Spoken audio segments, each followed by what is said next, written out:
Les tronches de cake, l'actualité mordante du net, une voix qui... Bonjour amis invisibles et fidèles du net, très heureux de vous retrouver pour ce nouvel épisode sur les narcotrafiquants et les narcoconsommateurs. Taxons les narines. Le bobo, premier dealer de France, alors dealer. Vouloir éradiquer les narcotrafiquants sans s'attaquer aux narcoconsommateurs, c'est comme vouloir soigner une chiasse carabinée en bouchant les toilettes. Ça finit forcément par déborder. Le vrai dealer n'est pas celui qui vend, c'est celui qui achète avec la conscience tranquille d'un bobo en quête de transcendance. CAC 40. Le marché de la drogue est ce qu'il est parce qu'il ne fait que répondre à une demande. Si ma nièce de Neuilly ne se poudrait pas le nez, le cartel de Medellín ferait faillite en 3 jours. Magic. Moi je dis que si on légalisait l'herbe, on arrêterait le marché parallèle. Mais non, l'État préfère abdiquer pour défendre quels intérêts. Magmax, moi j'y pige rien.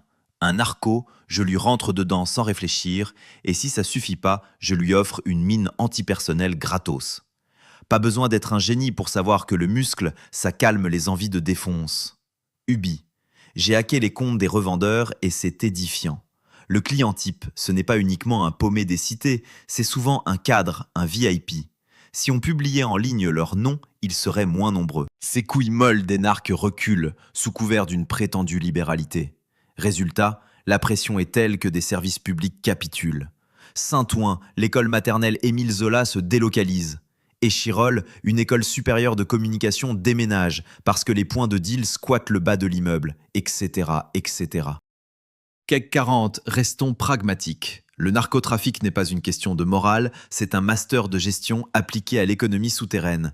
On cède le pas aux dealers, c'est terrible certes, mais c'est la preuve que le point de deal est devenu un emplacement plus stratégique que l'école du peuple. Si l'État veut gagner, qu'il arrête de chasser le guetteur en bas des blocs, qu'il taxe les narines des consommateurs du CAC 40. Pas de clients, pas de dividendes, pas de trafic, c'est l'offre et la demande, la base du capitalisme.